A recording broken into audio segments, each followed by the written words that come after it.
وَلِلَّهِ الْأَسْمَاءُ الْحُسْنَى فَادْعُوهُ بِهَا وَذَرُوا الَّذِينَ يُلْحِدُونَ فِي أَسْمَائِهِ سَيُجْزَوْنَ مَا كَانُوا يَعْمَلُونَ.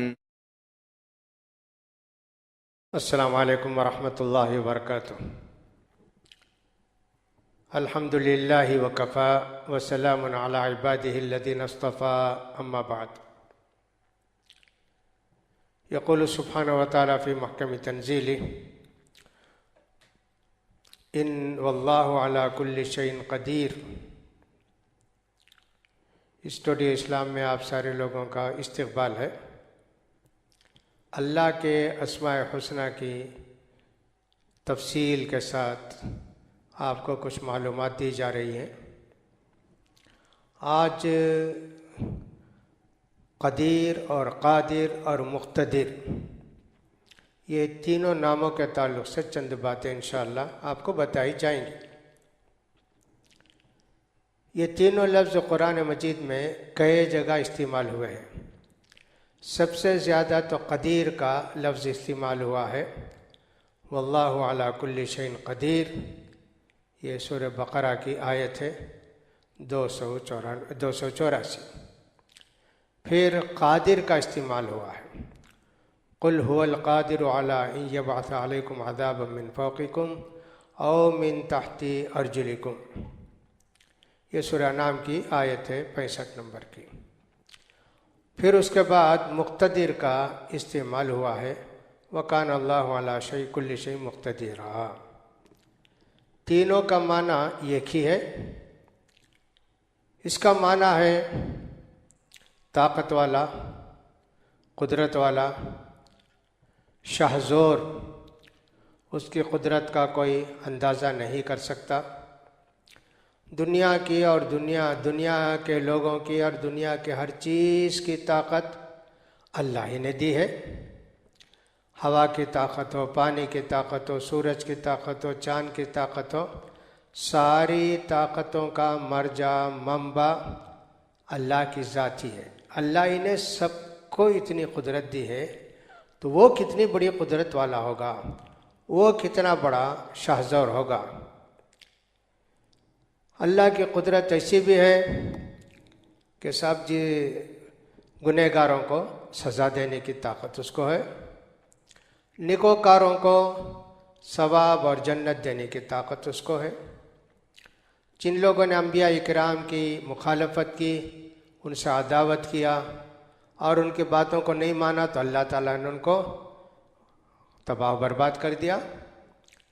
کسی کو ہوا نے اٹھا کے پٹک دیا، کسی کو سمندر نے ڈبو دیا، اور کسی کے کان کے پردے پھٹ گئے چنگاڑ سے، اور ہوا اٹھا کے ان کو سب پھینک دی. اس طرح کتنی قدرت ہے. اللہ اکبر. یہ تو چند باتیں ہوئی نا. جہنم جس کو کہ 70,000 فرشتے کھینچ کر لائیں گے قیامت کے دن، اور ہر فرشتے کے ساتھ 70,000 فرشتے ہوں گے. کتنی بڑی ہوگی اور کیسی ہوگی وہ جہنم. یہ بھی اللہ نے پیدا کیا. جنت تو بہرحال ہے، جہنم اتنی بڑی آگ، دور سے ہی دیکھ کر لوگ چیخنے چلانے لگیں گے. سینکڑوں سال کی دور رہے گی جہنم، اس کی گرمی مجرموں کو پہنچے گی اور وہ سب بہت زیادہ چیخیں گے چلائیں گے. سکندر مقدونی ہو، اس کو بھی طاقت اللہ نے دی. دنیا کے سارے خطوں کا اس نے دورہ کیا، اس کو بھی اللہ نے طاقت دی، قدرت دی. غرض یہ کہ آپ جس چیز کو بھی دیکھیں اللہ کی قدرت کار فرما ہے اس میں. لہٰذا دنیا اور آسمان پر کی ہر چیز اس کے قبضے قدرت میں ہے. وہ تو اتنا کہتا ہے کہ انما امرہ اذا اراد شیئا ان یقول لہ کن فیکون. اللہ کی طاقت اور قدرت تو اتنی ہے کہ کسی چیز کو اللہ سوچتے ہیں تو ہو جاتی، ہو جا کہتے ہیں تو ہو جاتی. کتنی بڑی چیز ہو. قیامت بھی تو ایسی آئے گی. اللہ تعالیٰ کہیں گے اسرافیل علیہ السلام سے پھونک دیے